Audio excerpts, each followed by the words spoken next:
settlement worker when it comes to the schools for the newcomers and so on. And this is the hair-raising story that she was telling me last night. I just cut it very, very short, just to give you the gist of the matter. This boy goes to junior high school, and he is hassled, you know, jokingly, half-jokingly, seriously by his classmates, schoolmates, and so on. When it comes to food, you're a Muslim, you're not supposed to eat that. This is Ramadan, you're not supposed to eat at all. You're not supposed to wear short sleeves, this and that and the other, to the point that the guy just goes to the headmaster and says, look, I mean, I come from Iran. Not even my family was a practicing, Muslim family. We just come from Iran. That's it. And then they take notice of that, of course. I don't know how, he was left alone, to what degree. But then a couple of days later, something happens, and the teacher makes a big, big mistake in treating some student. And there is a need for testimonies. And this grade 7 or 8 guy volunteers to testify because the teacher is actually lying. And then the whole school institution tells him that you said you're not religious, so your testimony will not count. This is the degree to which we have come in the West, right here in Canada. Yet here in Toronto. Public school, yes, public school, junior high. Okay, Maryam, my question for you is this. We've had religious schools, like in the form of Catholic schools here in the West. I'm talking about Canada now, forever. And they're not necessarily religious, they just happen to have, higher academic standards, whatever. But we have also witnessed, this snowball growth of Islamic schools here in Toronto. How do you think, first of all, is it justifiable to start a campaign against these Islamic schools and ask for their closure, given the fact that, there are also Catholic schools? I mean, in this context, is it justified to start such a campaign? And do you think it's even, possible to succeed? And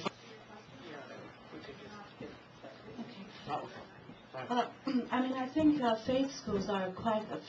religious schools are quite a problem, and I think one of the problems we're often faced is the fact, this whole equality issue, isn't it? Like, well, there's Jewish courts, so we need to have Sharia courts as well.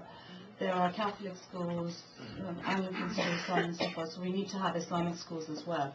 I think first off, the issue is to say that equality is for people, not for schools, Islamic schools, and for courts and so on and so forth. And that actually, if you're going to defend people's rights, and particularly children, because they're the most vulnerable segments of our society, they're the most vulnerable segment of our society. If we're going to protect them, religious schools are actually horrible for children. If you look at Islamic schools, for example, I think it's sort of like bringing the Islamic regime of Iran into a street in Toronto. Many of the textbooks are very similar, or a school in Saudi Arabia. The textbooks are very similar. It teaches the fact that girls and boys are different. It veils girls and segregates them from boys.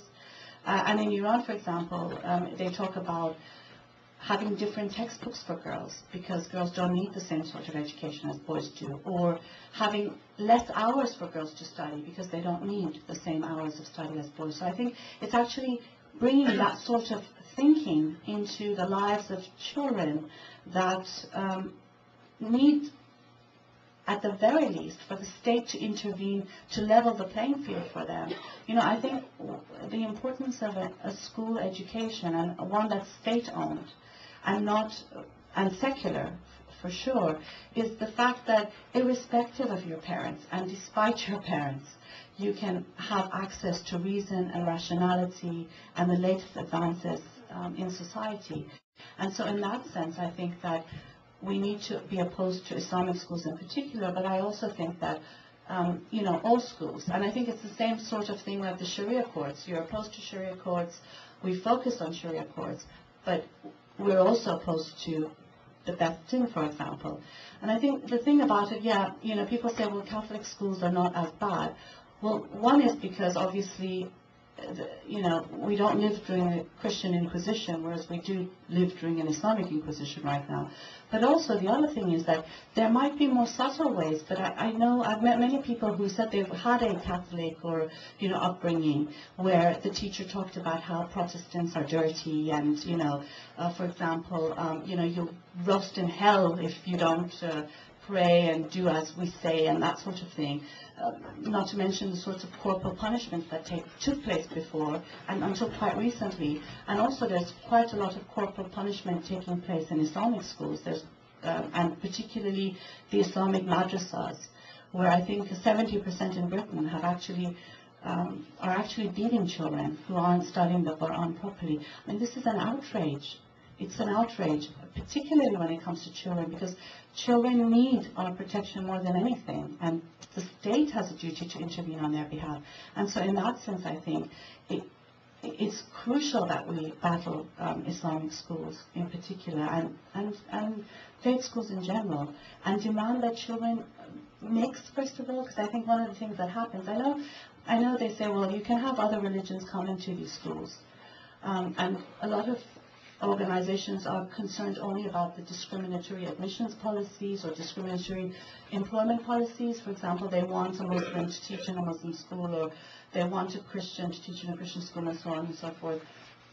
But, I think that's not the problem alone. We need to look further in how these schools actually affect children's lives and affect and stop them from actually integrating and meeting people, other kids, from different sort of family backgrounds. And I think it's one step towards ghettoizing and segregating society.